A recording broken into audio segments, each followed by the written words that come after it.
Hello, everybody. Welcome to Recovery Live. It's Dee Cuniff from Came to Believe. Sorry, we're a bit late coming in. We had one or two technical difficulties, which were not insurmountable, but they held us up a little. So I hope everyone's okay. We're coming here from the UK. This is from I'm actually in the Manchester area of the United Kingdom, and I know that some of you are in the USA and other people maybe from all over the world. So you're all really welcome. I know that we've got some of our UK team have travelled over to the USA today, all over the last couple of days, and been travelling.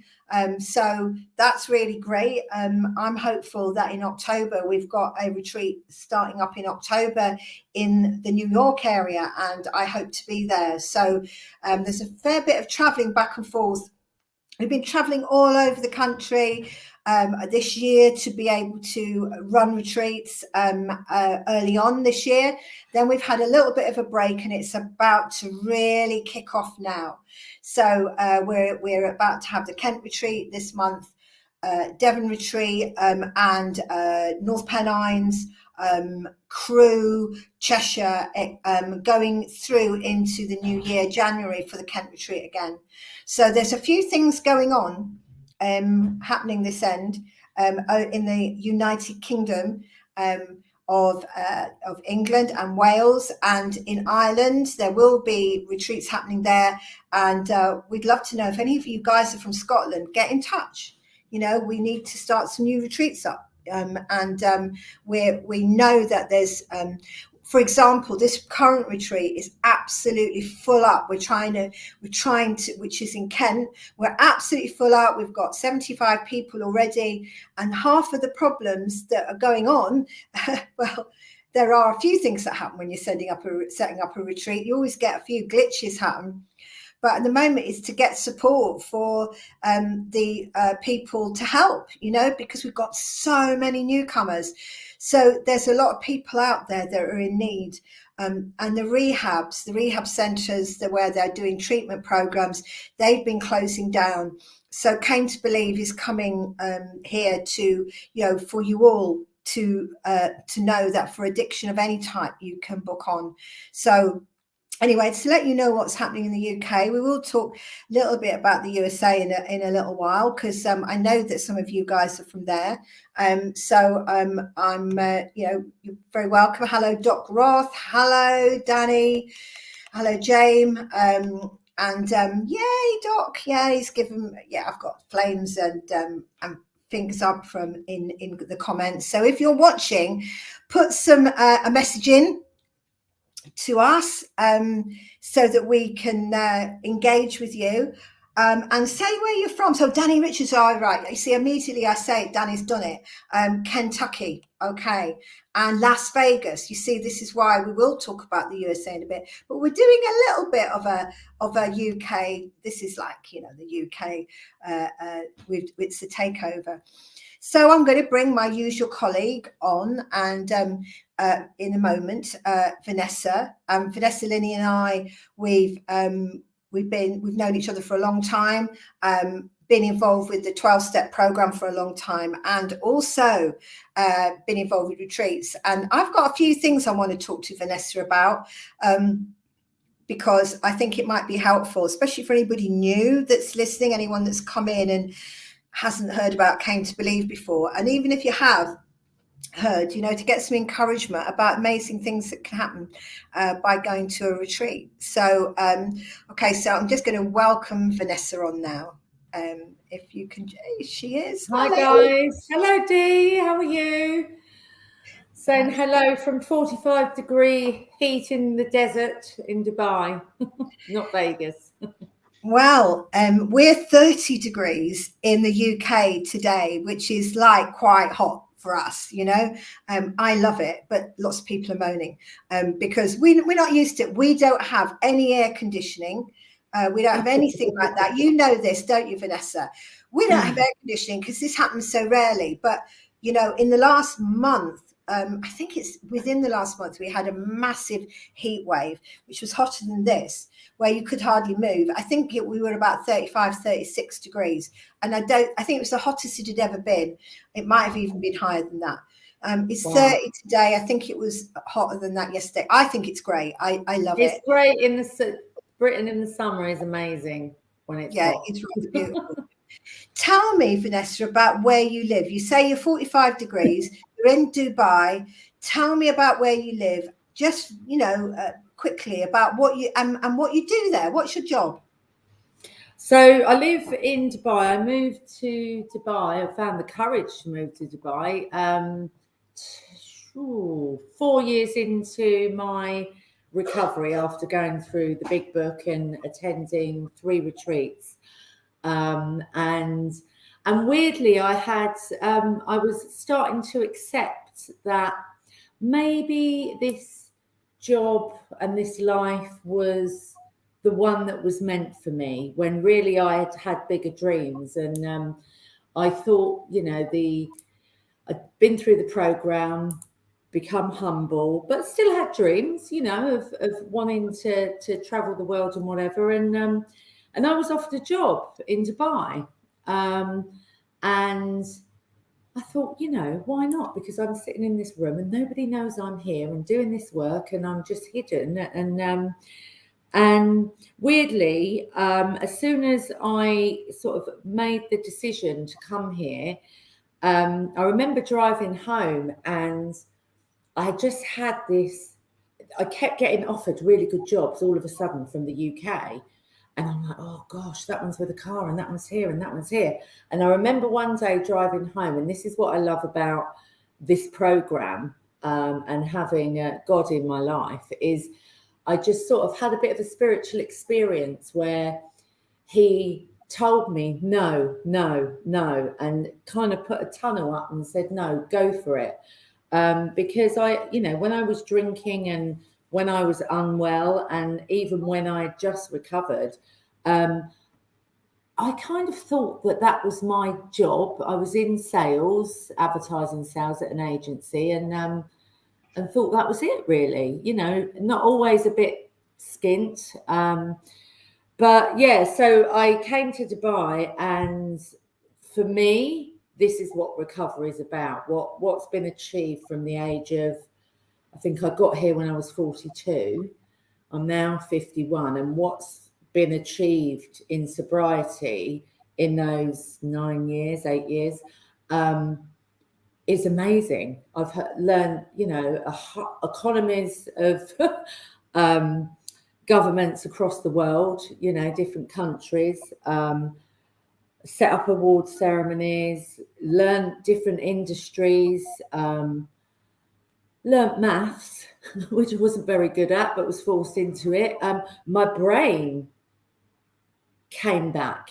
The brain that I always knew I had, but it never worked. And I think a lot of it as well is the courage and the strength that this program and having God in your life and practicing the program does. And then I set up a international export business and media and events company, which is something that it wasn't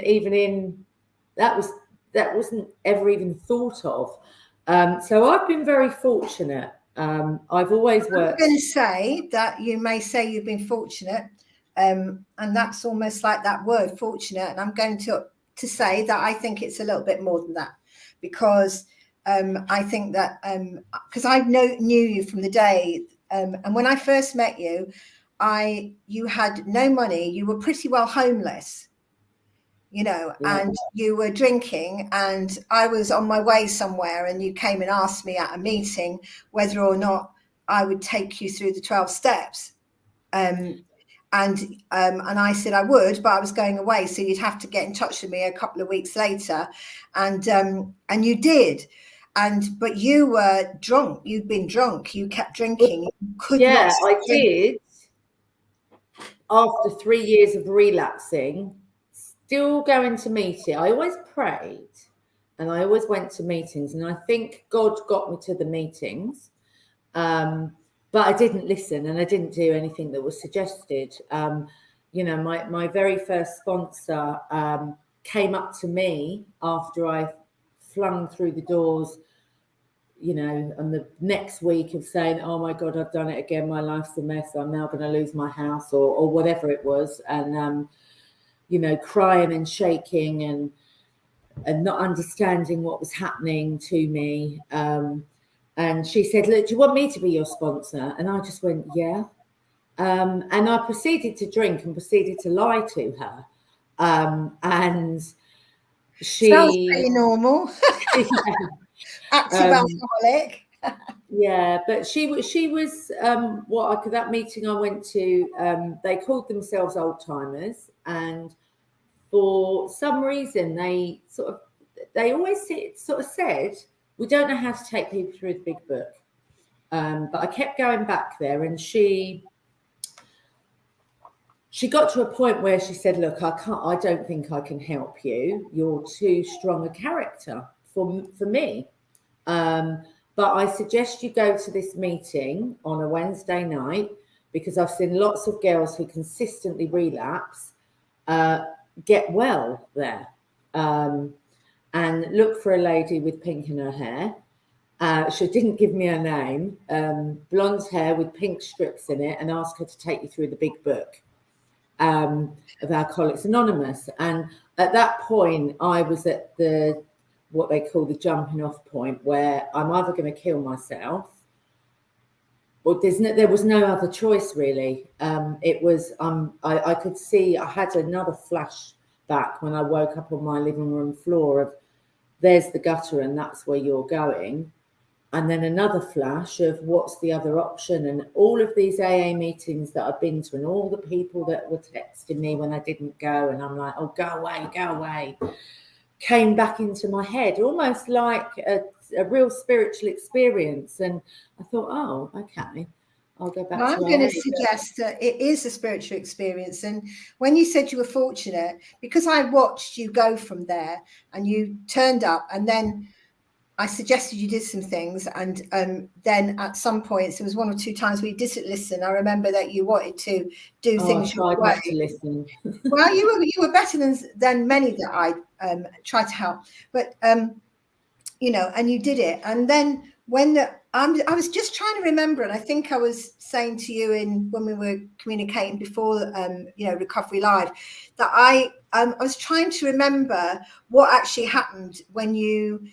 Because we started on the big book, and I know that had an impact on you, and the answer lies in the big book. There's where the answers are. That's what the founders taught us, you know, what they did, you know, in the Oxford groups, and then they wrote the big book to clarify those 6 tenets into 12 steps, and you know, that was there. That's what we needed to do. But I wondered what happened. I can't remember how you ended up going to a retreat. The reason I say that is because I don't tend to be the person, because I run them, I don't tend to push people to go. Other people tend to. What happened? No, I'll tell you what it was. And again, it's that attraction rather than promotion. And we used to speak a lot about it. And at that point, I used to be quite inquisitive about Jesus, and I was really interested in what you had to say about him. But I remember saying to you, oh, that's enough, I don't need to know anymore, that's fine, I'm happy with my God, that's fine. But I did it, there was something different about you that attracted me, and of course I trusted what you told me. You were you know, you got me, well, we all got me from there to there, and there was just a light in your eyes and in your voice, and it was attraction. And I think it was about probably the 3rd one that you'd done, and I thought, I really need to go. I also thought I need to go and support it as well, because I can be still quite lazy like that. If people ask me, fine, but I don't always volunteer myself as such. But yeah, so I decided to go. Nearly didn't get to the first one. Yeah, let's stop there. And a reminder, I just want to say hello to Vic. I've just noticed that Vic Tooley is online, and I know Vic, and he knew me when Vic knew me when I first had been to the retreat, and I started to go to some local meetings that were in Kent, and with the big book, and I was full of fire. It was before I started the retreats up myself, but I'd been to a Came to Believe retreat, gone through the 12 steps through the big book at that retreat. And so there's Vic, and I'm like, so I had to say hello then. But I was just thinking about what you were just saying, and you know, you said that on the way you had some opposition came up, and we know that the illness of alcoholism and addiction of any sort is the hello Vic, he's saying hello again. I just, he does remember. So you know that you go through those 12 steps, and then you've come to the retreat. Then on the way you get some opposition. Now we know that the illness of alcoholism is the thinking that precedes the drink is the main thing. It lies in the mind. We've got the physical allergy, but for all addictions, you've got this thinking, and you need a defense against that first addiction, that first drink, that first drug, whatever. You need a defense, which comes from the power of God. Okay, so you know it doesn't come from anywhere else. You know that's a full-on healing process. Then, but we get opposition, and you know, remembering we've got. Yeah, and we've got people on here. Some people will, you know, be believing God, and some people will be following this that don't believe in God, don't understand what God is like, you know, doesn't know anything about God, and so might go, and even about the opposition that comes along, and you know that there is like a spiritual opposition to try and stop us. What happened on the way to that first retreat? Yeah, I'm glad you brought that up, because that was my first experience of understanding that existed. And you know what? It's really helped me and helped my sponsees to spot it. And as with anything, if you understand, like once you understand the disease of alcohol, you can almost get, you know, what you're doing and then do it. So it was just blockades at the time. I didn't know what was happening. I was late finishing work, and then I hadn't eaten, so I went to the petrol station and got some food, and then forgot to get the petrol, and all, you know, all over the place, thinking, oh my God, you know, maybe I should just not bother going, and then saying yes, go, and then my boyfriend, quite a new boyfriend at the time, weirdly, because he was very supportive, sent me a weird text going, I don't know why you're going there. They're going to brainwash you. And all this big stuff, which was just not him. The words weren't him. And then I was panicking. And I'm like, it's D. You know, what are you thinking? But my head, I nearly stopped. I did stop the car and nearly turned around. But I knew I needed it. I can't remember why, but I almost was ready for the next step, and the light that I was seeing and the peace that I was seeing in people that had come out of those, and just the kind of buzz that people had, you know, when they were talking about it. So anyway, I got there, and the moment I think I saw you, Dee, you were like, are you okay? Because I obviously had this stressed look in my eye, and then I was judging. Like, right, okay, what's this? Because the words are stuck in my head. Right, they're going to break. What's going on here? And you just went, just come with us and pray. And you just took my hand and dragged me in a room. And immediately I was fine, and explained that I was being attacked because our disease doesn't want us to get well. It wants us to move nearer to the hell that we were been in. Because of course, when we get well, we help others get well, and then we're like an army. We are. And if you think about people that, you know, you do see it where people, for all the message is such an amazing message, our meetings should have thousands every single meeting. If people could hear the message that you can recover, that there is a solution that lies in the big book. Now, the reality is the Came to Believe retreats, for anybody who's just come on and maybe hasn't, been to a Came to Believe retreat, Came to Believe started in 1966. It was set up by Clarence Snyder.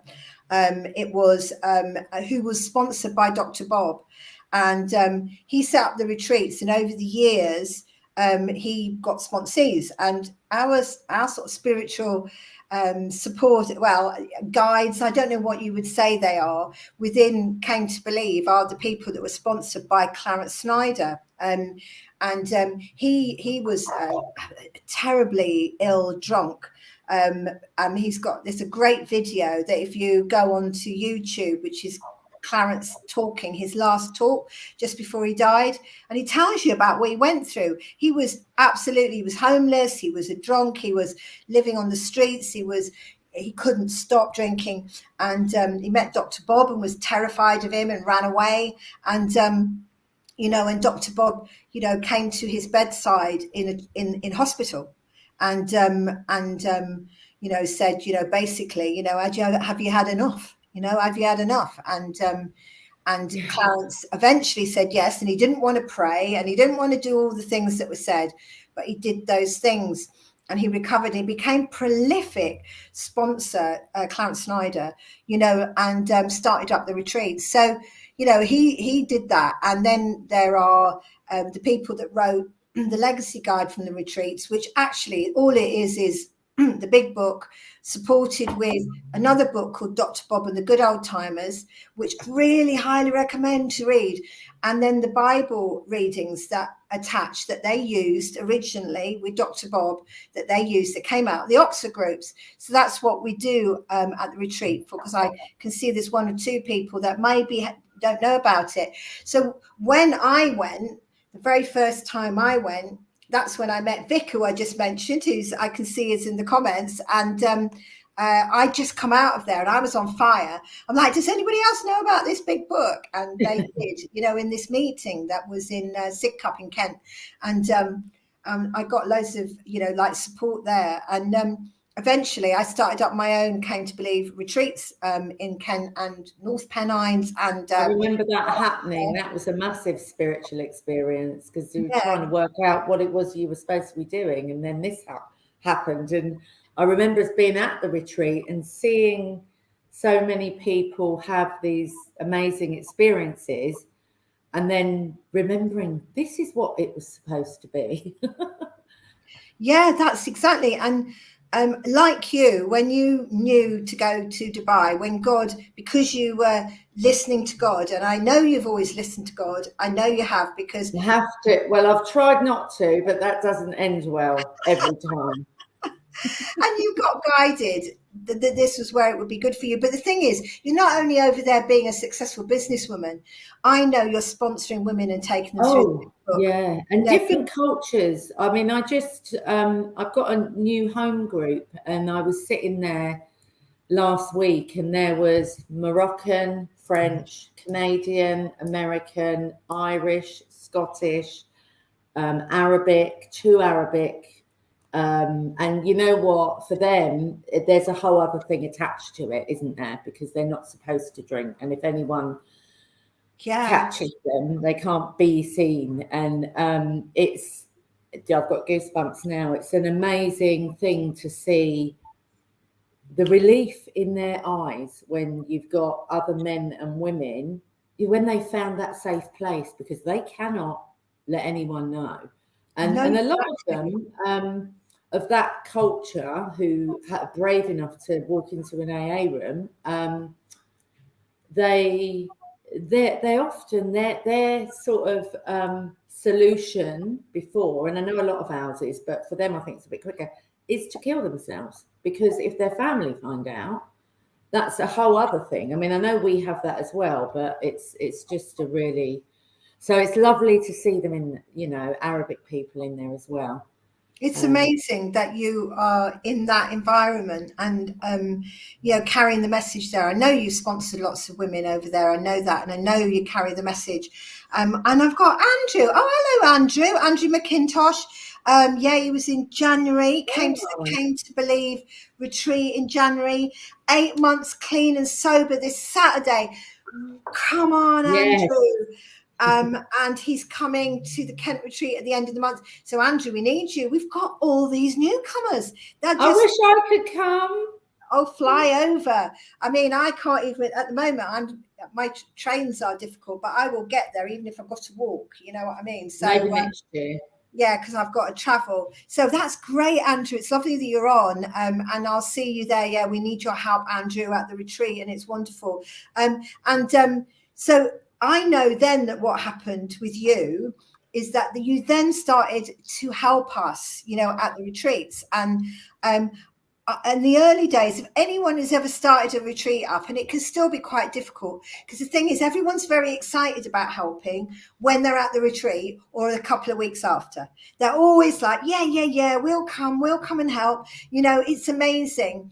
But of course, when wonderful things happen in your life, and you recover and life is getting good, it's people forget. So sometimes it's quite hard. So this success of filling up the whole of Aylesford Priory, which we didn't used to fill it all up, 75 people so far, and we're not even got 2 weeks to go, to try and get somebody, to be able to sit down and listen to the step fives, we need help. So like Andrew, thank you. And if there's anyone out there, that can come, I know a lot of you in America. I'm seeing Janet Jones. I don't know where Janet's from. I know Wendy. I met Wendy before.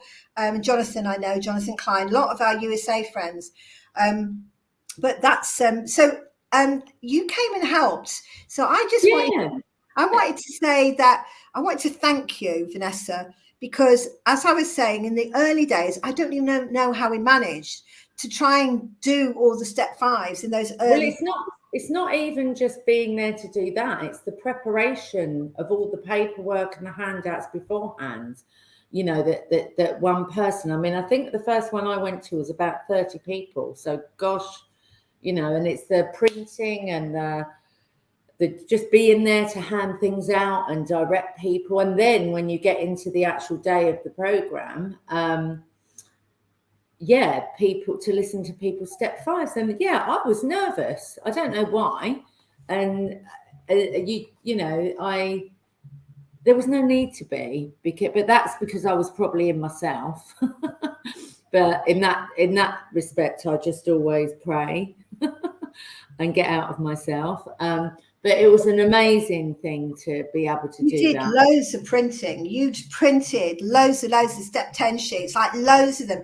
And I remember, this is something I remember, you may not remember it, but you knew you were going to Dubai. And I was like, oh my gosh, my help. Well, the help, the person who stood with me and helped me when others are busy enjoying their lives and maybe not helping. And I understand that they weren't given like a nudge like I was by God to go and do this, you know what I mean? And but I remember that you just arrived and dropped with me like, I don't know, it was a pile that big of paper that you printed out, so that I think it lasted about 3 years, all the printing you did for the retreat. So you probably the usual with me, all or nothing. And of course, one of the things is that even people who've been through the big book of Alcoholics Anonymous, they've not been through the way that Clarence set out the retreat so you could do it on the weekend and do step 5, which is the exact nature of your wrongs. Because of course, a lot of the time people will spend a bit longer, whereas what the retreat does is you could do the exact nature of your wrongs, top line, and then practice step 10 that night and onwards. And the step 10s are very meaty afterwards. There's plenty of inventory to be done, but people have spiritual experiences without doing every single detail. So that's why sometimes it's because you need to get people who've done came to believe retreat before. So And I'm not at all. Do you know what? I so trust God is going to cover this. We have got loads of people helping, but it's just, you know, you only got to get a couple of people drop out, and then, but Yeah, it's God, you know. and I mean, when you're given a gift, and the way I always look at it, you know, even when I'm super busy and a sponsee approaches me or somebody asks me, is that my life was over, and someone, which happened to be you, sat there despite my rebellious and fight to try and not, and still trying to do it my way a little bit, and took that time. And I know now how precious time is, you know, and got me through, you know, guided me and spoke to me and, you know, taught me what the words meant and gave me scenarios, because I just couldn't absorb the big book when I read it at all. Didn't really Okay. get it. So, I needed to ask questions. So when they say that, what does that mean? yeah. And, you know, and what does that mean? Instead of going, yeah, I get it, yeah, and you get the general gist of what he's saying, but you're not thinking deeper into what he's saying or relating it to how you feel to help you explain how you feel. Exactly. Now, I want to, in the light of that, so we've got Anna Louise Branson, who is in the comments. So if you look on the right-hand side, there's private chat or comments, so you can click on there and see what she's written. So, and I'm going to respond to that, and I'm going to ask you to respond to it. So, first thing that she said is, so on the right-hand side of your screen, can you see where it says comments? So, she says, I found that I was most resentful of myself and never knew the extent of it. Then secondly, she said, and most of my issues with others was pure jealousy.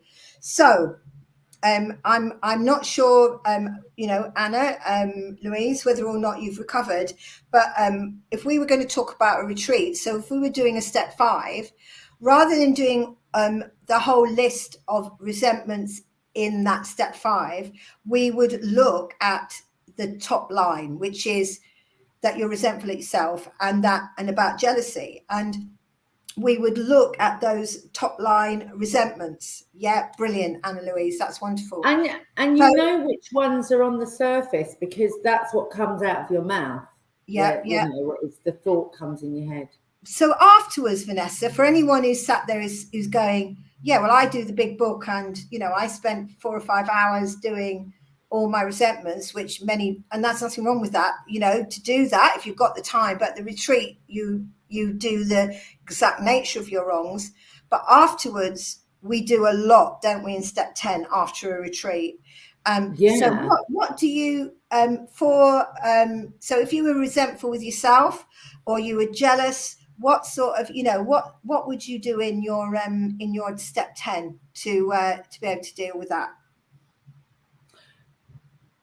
Well, I would, I mean, I write it out in the 6 columns, and I'm still pretty basic, old school. I mean, I don't know, I just do it the way that I was taught, and I still do that. Yeah. That's in the step 10. Yeah. Yeah, and I still struggle to see things. So I still have a list, which again, you gave me 15 years ago, of there's about 20 different versions of what selfishness is. So I have to ask myself, because instantly I'll be like, no, I'm not being selfish, no. And then I'll read the 20 words and it will go, but did you feel like this? Did you honestly? Yeah, I did. Oh, right, that's selfishness. So same with resentfulness. And it depends what I'm doing. I might do a walk around step. If I'm driving and I'm feeling really resentful and I'm on my way to a meeting and it's getting to me, then I picture the columns in my head and go through and read it out to God and myself. The resentment prayer I might do. Yeah. So about the one in the big book that's about God, this person is a sick person. How can I be of help of him? God save me from being angry, thy will be done. Yeah, that's what. Yes, that's the exact one. And I always smile as I'm saying it, because at that point I realize that it's not all about me, and how can I help the sick person? And it's like, Oh yeah, that and for some when you're helping others, it takes you out of yourself. But I forget, because obviously one of our traits is selfishness. Well, it says in the big book that selfishness, self-centeredness is the root of all our problems. And we need to be able to see that, and it's hard. And so in step 10, there's quite, I think there is flexibility in step 10. The big book, although clarifies that we need to watch out for resentment, fear, selfishness, and dishonesty first thing. These are, you see, if it's in the book, to me it's a given. There aren't any choices around that. If you've got a different way of writing it out with lists or ticks or columns, or you're writing it in a different way, then that's absolutely fine. However, but what step 10 says is that, and I'm getting this from my head rather than looking at the page, because I haven't got the big book open, so I might not get the wording quite right, but it tells you to continue to watch for resentment, fear, selfishness, and dishonesty. It says you ask God at once to remove it. And which is step 6 and 7. You've got, this is once you've done the big stuff, you've asked for the stuff to be removed, the exact nature of your wrongs, but there's some stuff still hanging around, or you haven't seen some stuff, or there's a deep root. And then, so you would do that. It then says you share with someone immediately. Now, a lot of people, and I know, and I challenge people in Came to Believe, they'll say, yeah, but I could see I was resentful there, and it was all right. I didn't need to share it. But I honestly think, the book says you share it with someone immediately. And actually, in the Bible, in the book of James, it says you confess to God and to your fellows. And there's one or two things which I let people, I'll say, you can send me a text, because if some selfishness, you don't need to go and read out loads of stuff or anything. But with resentment and fear, I tend to, people will often go a little bit deeper. I guarantee, when I've read my own step 10, let's say resentment out, and seen what my part in it, and then I call you and I share it with you, you see something additional that I didn't see every single time. So, and that's the reason, isn't it, why it's good to share it with someone, because as well, if you're doing a step 10 but you're still in yourself, this disease, it's very good at making us believe our own lies, and we can convince ourselves that, that's it, I've done it, and then we wonder why we still feel crappy. It's because we haven't got to the root of it, because we haven't shared it with someone. I need someone else to look at it as well, a lot of the time. And we're getting a few comments, which is great, and we're also, so Andrew is saying praying helps. So sometimes I've needed to pray to have stuff reveal, will help you to identify the change. When I'm writing out a step 10, I will pray. I do write it out, because it does tell you in the big book that inventory is to be put down in black and white. Now, again, you get some people will say, oh, I just do it in my head. Well, if I do it in my head, I lie to myself. And I'm not trying to tell you what to do. I'm just telling you about me. I'm like, No, there's nothing. I don't know what it is about putting it on paper, but it's definitely different. Yeah, it certainly is. So anyway, so we've shared a little bit about what we do. So the retreat tells you a little bit about the retreat over a weekend, Friday, from the evening through all day Saturday, and then the Sunday to lunchtime. We take people through steps 1 to 8. You work them there, not talk about them, you work them, and learn about how to do step 9. You'll be given the opportunity for people, temporary sponsors if you need, to be able to go and do your step 9 if you haven't got somebody that will listen with you. And then guidance on how to work 10, 11 and 12. And we follow up. We've got a meeting, and then we do Saturdays where we will do a 9 to 12 workshop for people so that they can have a look at the different options. And, the thing is, if you go back after having been to a retreat and you go, and maybe your sponsor doesn't agree with the big book, or wants to, doesn't agree that what you've done is okay. Sometimes you just might want to talk that through, but then obviously everyone's choice is whatever they wish to do. You know what I mean? And no one will it came to believe, no one will tell you have to do this. But the only thing I will say is that if it's in the big book, it's a given, because that's divinely inspired, and I won't move on that. How you might interpret one or two of the things, like how you would set things out in a step 10, or I think, absolutely, however you wish, and work with your sponsor or on that. But to be quite honest, I mean, things like, and the writing out, it says you put it down in black and white. So for me, it's quite simple. I tried every single possible way of doing it not properly, because I was lazy and thought I could do it a different way. And I can only show people the way that worked for me. And that does require action. And I think people only take that when they're truly ready. And those 3 years I relapsed, unfortunately, I lost everything, including my mind, and was in absolute hell. But I'm thankful. I obviously needed to go there to listen, but it makes my heart sing when I've seen people come to the retreats and they've not been through the steps yet, and they are shaking, jittering, scared, paranoid, mess. And then just those 3 days, I've done 3 years of going, whew, and just seeing a miraculous change in them, because it is done in the original way, which is not so in depth, but that it just gets them on the road. Yeah, exactly. And I really believe, from the years experience now, what I've watched and seen with people, is that initial step 4 and 5 is a full-on spiritual experience with God, where the big stuff gets removed. When you get to 7, you see it, and then you get to 7 and it's removed.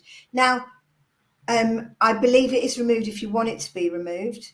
If you're still holding on to it, God's not going to do anything. Free will, you've got your own will. And if you say, no, God, I actually don't want you to take that, I quite like my control, I quite like this stuff, it'll just go, well, whatever you need. But what I do know is that some people will think they've got to go into loads of detail in a step 4 and 5 in order to have a spiritual experience. And the retreats show you that that's not what the founders did, that you can do that. If I've got more time, I do a more in-depth step 5 with people that not at the retreat. But then it's easy after a retreat, you just do step 10 from the next day, and if there's anything else there, it just comes out and you just get rid of it. Step 7. Yeah, it's just another step, isn't it, to the happy life that we all want. It's just another step. And I mean, what I didn't expect the retreats to be is so much fun. It's almost like you're with your gang, even though you don't know them and you've never met half of them, and we're all there for the same reason. And a lot of people might be there for the first time and they're sort of trying to work it out. There's other people that are there for the first time. It's it was a lot of fun. Yeah, we probably had about 40 people at those days, and we're almost double the amount now. So, and you can't talk to people. We need each other to be able to be honest with, because you can't, unless you've been through it, or people, you can't have the same conversations with your family or your friends, and you can't be as honest, and that's how we get well. So the retreats are, for me anyway, were an amazing experience, and a different one each time, but more so just as well seeing everyone that hadn't yet got well. I got weller and had other doors opened, but people that hadn't got well, just the change, it really did amaze me in 3 days, because obviously I didn't do it that way. I did the in-depth way, but I was shocked, but nice shocked. Yeah, because you could see what had happened with people, and of course you did the quicker step fives. You know, you did what the founders did with the step fives with the women that you helped at the retreat. I'm just going to tell you actually, Vanessa, that Sue Foreman is on, and so Clarence sponsored Sue Foreman and Steve Foreman, who were given the role of carrying the retreats on when Clarence died in 1983. So Sue is here, and she's telling us that one of the things that they had to guide them was Anne Smith's journal.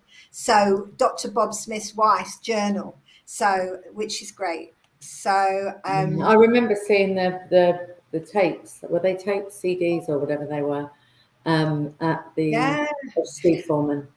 Yeah, and Sue Foreman says hello, Vanessa. Hello, Sue. So and everyone. So there's a lot of messages coming up, and we've got we're going to invite. It's gone really quickly. What our discussion is like. Oh, it has. Sorry, we've been yakking on. No, well, it's not a sorry, because we've been talking about how people can recover. So this is really, really important for people to hear and to hear the discussion. And we're really happy for you to disagree with us. You know, we would always. If it's in the big book, it's a given, but you might say, oh, well, the big book, you know, I think it says this. We're always happy to have discussions with people. And we also, you know, if something's worked for you, that's fine. That's good. So I'm just looking here about the other people that are on. So I'm going to invite, so Kasara, come on now, but I'll just finish off while she's coming on. I was just going to say something about the retreat, just for people that have been in the program for a long time. And that's one I remember. Another thing that sort of not shocked me, but I hadn't thought of at one of the retreats. We'd done the step fives. I walked around the corner and there was a woman who was in absolute tears, a bit of a state, and she'd just done a step five at the retreat, and I'm like, oh, are you okay? She said, yeah, I've been in the program for 20 years. I do my step 10s. I've always done them. I've got a sponsor. I sponsor people. And something so deep-seated that hadn't even come out in her step 10s for 20 years came out at the retreat that she hadn't remembered. She'd buried it. And I was like, gosh, how has that not come out? I had the conversation with her about what it was, and it was a really big thing that just God obviously maybe thought she wasn't ready to handle it all those years. I don't know, but that sort of you kind of think maybe, oh well, I'm well, I've done it, or I don't need to go. But gosh, so I would have loved to have met her to see how her life got better after that. So what I'm going to do now is, so we need to remind everybody. And so Kasara, how are you doing today, Kasara? Hi, I'm good. How are you? Okay, so Kasara got locked out of her flat, which was our technical issue. Our technical issue at the beginning was that Kasara got locked out of her flat, and that's why we started a few minutes late. But she managed to sort it. It was only 4 minutes, you know, Kasara. I'm quite impressed. Not too bad.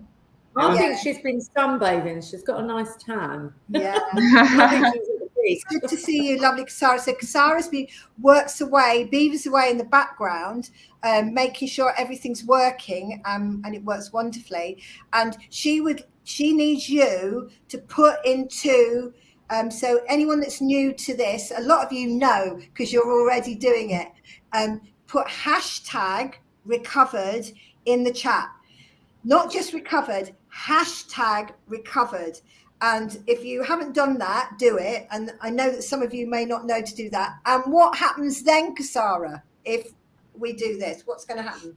Well, I'm going to share my screen in a moment, and we'll see how many people have entered. And then I'll give everyone a few more minutes who haven't typed it in yet. So let's see. So we have 10 people so far. What are they winning?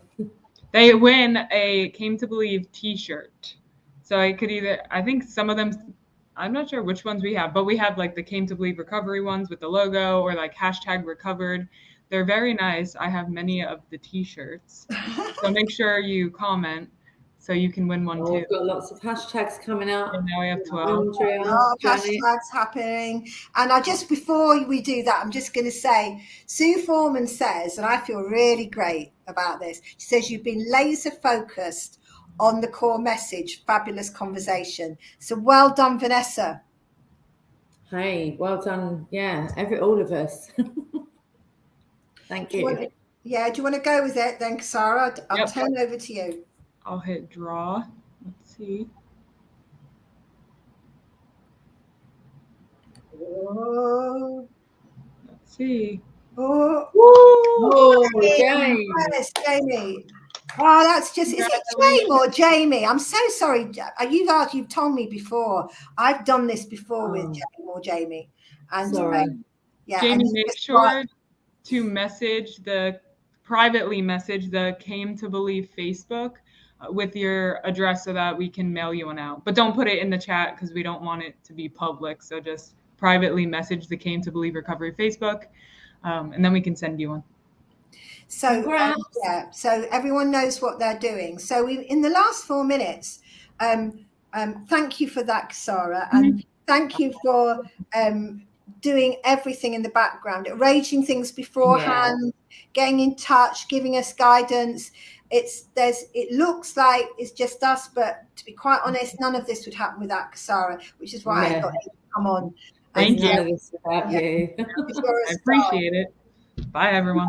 Bye-bye, Kasara. So in our last, we've actually got 4 minutes left. Just, I just wondering, what is one of the biggest moments that's happened in your life, as as a recovered woman? And we could say the retreat, but it could also be, like the big book, an experience. What's the biggest thing that's happened to you? You know what? I don't know whether it all depends what you call big, but the thing I remember, I'd done step 7 and I used to walk up my road from work like that, and one day I walked up my road to my house after work and suddenly noticed a really brightly coloured butterfly in a bush, which was green. And then I've sort of looked up and the sky was blue with white clouds and everything was like bright and colour. And I had this really sort of lovely feeling of what only could, and I hope, I guess, it was like, I think I'm going to be all right. I think I'm going to be all right. And that I didn't realise that I was walking around in black and white until that moment. It was almost like I'd just been transported to a new world. And I was just walking home from work. I'd done step 7, I think a few days before.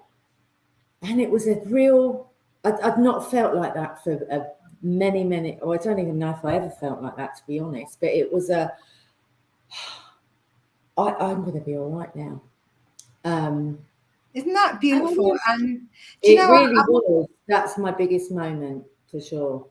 And I think as we finish off here now, I just want to say, everybody, what happens is, by the grace of God, is that you get filled with this power and it changes your perspective. Because Vanessa, you could have said, now being, a managing partner of an export firm, but no, you said that you knew it was going to be all right. The bright colors, knowing it was going to be all right, that spiritual experience was the biggest thing. And that is absolutely amazing. So I'd like to finish it there. So I'd like to say goodbye to everybody. We have the retreats every Friday. It's 12 o'clock Eastern time, 5 o'clock in UK and Ireland. And I am thinking it's about, is it 9 o'clock? I should know this. At PT. So if you're over it, so it's 8 hours behind us. We're at 5 o'clock. Bless you. Much love, peace, joy. Work the 12 steps and have joy in your life. Thank you. Thanks, guys. Lovely to see you all.